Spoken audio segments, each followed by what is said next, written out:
Hello! You are watching a quick how-to video on how to create a basic chart in Microsoft Excel. Have you ever heard the term data visualization? If not, you may be asking, what exactly is data visualization? That's a great question. Simply put, data visualization is a graphical way to tell a story about data collected over time. Studies show that people remember 10% of what they hear, 20% of what they read, and 80% of what they see. And this is because the human brain processes visual cues better than the written language. These bogus statistics have been floating around for decades. I, for one, retain what I read and write. Then when I see it, that just reinforces what I've learned. No matter how you learn, putting data into a graphical format will help you to see what is really going on with your data, making it easier to digest. This holds especially true when there are hundreds and thousands of records you are analyzing for information. First, you will need to create your data set or open the Excel file containing your data.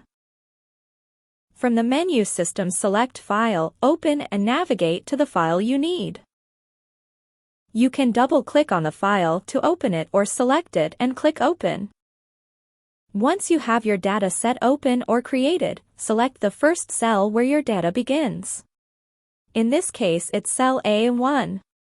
Then select Insert from the menu system and then Pivot Chart from the Pivot Tools section of the ribbon. The Create Pivot Chart dialog box will then open.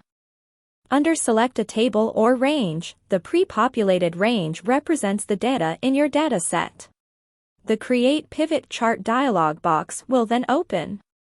Under Select a Table or Range, the pre-populated range represents the data in your data set. In the bottom section is where you specify the location for your pivot table and chart. In this lesson, we will choose Existing Worksheet and click in the field Table/Range. Select cell F9 on your worksheet. This is where your pivot table will be inserted on the worksheet. Then click OK. Now the pivot table wizard appears in cell F9. Beside it will be the chart display box. You can move the chart display box over if you like. In the Pivot Chart Attributes dialog box, you will see some field names. These field names are the available fields from your data set. Drag and drop the field names into one of these four boxes will determine the way your pivot table will look.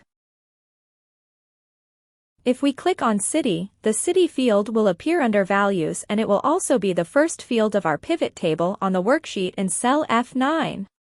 Also, you will see the first column has been built in your chart. Drag the City field to the box labeled Filters. This will allow you to pick and choose which city's information you would like to see. I can leave it like it is to see all the cities and their information, or I can select all and pick only the cities I need to see. Select Clear Filters to restore it to its original state. If the pivot table attributes go away, you can bring it back into view by clicking on the pivot table so you can continue building your chart. Click on or drag the remaining fields into one of the four boxes to see your chart take shape. With City under Rows and all the other fields under Values, your pivot table and column chart should look like this. If your chart is overlapping your pivot table, move your mouse on one of the squares, called handles, on the chart border until it becomes a four-way arrow. Hold down your left mouse button, move the chart and let go the mouse.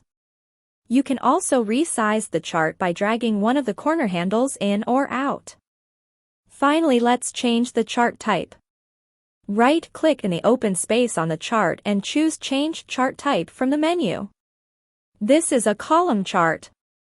There are also a line chart, pie, hierarchy, statistical, XY scatter, waterfall, combo and map chart types. Choose pie, then select the first pie chart. Your screen should look like this now. You can move the title or legend by dragging it to a new location within the chart. Right-click in the open space and choose Font. This is one way you can change the appearance of the font in your chart. You can change the size, make it bold, or even change the color of the font. Pause the video now and try it on your own. Click OK to accept the changes. Now, to add data labels. Right-click in the open space on the chart and choose Add Data Labels from the menu. You can resize the data labels in your preferred method. This time let's select Increase Font from the menu system. If you need to bring visibility to a particular slice of the pie, you can select the slice and drag it outward. Well, that is it for today. I hope you had fun making your own chart. Let me know if you have any questions and I will answer them. See you in the next video.